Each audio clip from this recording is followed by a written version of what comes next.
Алматыда қала күніне орай 200-ге жуық іс-шара өтпек. Біз осы шараларды ұйымдастыруға жарияланған негізгі ауқымды тендерлерге шолу жасадық.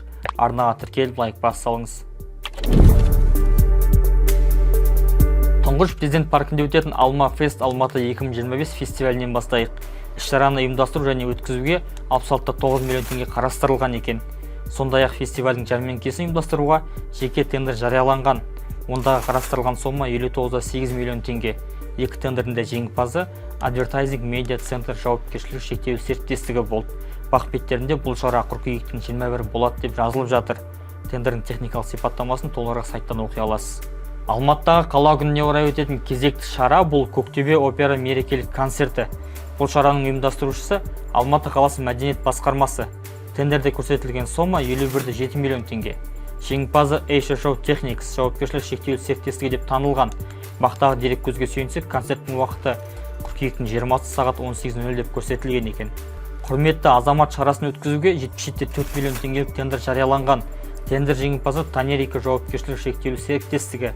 Тендердің сипаттамасында өтетін уақыты мен орны көрсетілмеген. Жылдың басында Алматы мәслихатының аппараты Алматы қаласының құрметті азаматы төсбелгісін дайындауға 8,4 миллион теңгелік келісімшарт жасаған еді. Алматы қаласының мәдениет басқармасына қарасты Қазақ мемлекеттік циркі коммуналдық мемлекеттік қазыналық кәсіпорны Circus Digital Fest Алматы шарасына 73,8 миллион теңге бөлген. Тендер жеңімпазы First Decoration компаниясы. Фестивальде AI, AR, VR элементтері мен интерактивті технологиялар қамтылады екен.